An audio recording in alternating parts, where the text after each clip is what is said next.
What do you think's the biggest thing that you learned from working so closely with Triple H?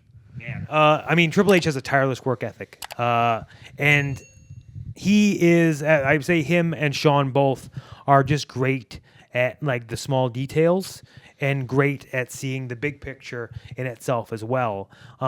It was always great to be able to kind of pick Shawn and Hunter's brain. Hunter is so good at making finishing stretches mean so much more. Like you look at my match with Andrade, we had it going a certain way, but Hunter was kind of just sitting there hearing it, and he was like, "How about this? How about this? How about this?" And he made it 10 times better. But we're so lucky to be in that environment, and I'm not.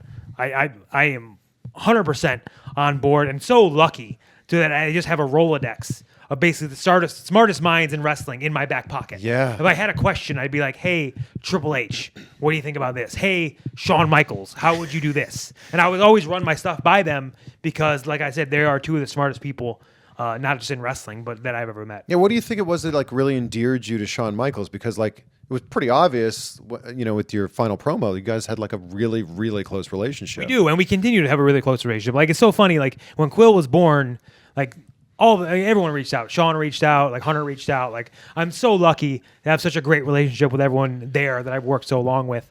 What endeared me to Shawn? I think he just saw a lot of himself in me, into where like Shawn was during that time period, like the guy that was always overlooked, the little underdog that would always be counted out. He was never the 6'5" guy. He was never the Psycho Sids, or he was never like the big tall guys that they always want to go with. So I think Shawn related, and especially relates to me, Tommaso, the Undisputed Era. Like I felt like he really related to us, and he would take the time and he'd watch all of our indie stuff as well, because he just really appreciated how we would go out there and kill ourselves in front of literally 20 people on the indies during that time period.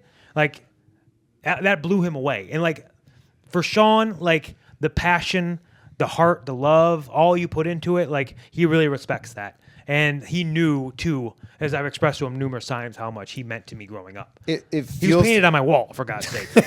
It feels like from the outside looking in, you were like his children. Yeah, we were. Yeah, we still are, honestly. Yeah, we are. So, like, do you feel like if and when you go somewhere else that you're going to be like, breaking his heart or something? I don't think so, because me and Shawn sat down a lot of times, and like he was someone who I went to a lot for advice. And I basically told him, like, especially during this time period, I just got to figure out what is next for me and what I want to do.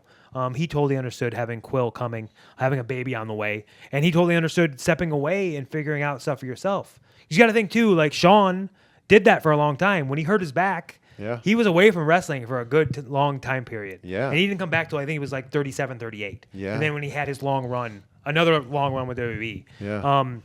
So I knew better than anyone he'd understand what I was going through, how I was feeling. And Shawn, I'm very lucky that I have such a great relationship with him that he just wants what's best for me. He wants what's going to make me happy at the end of the day.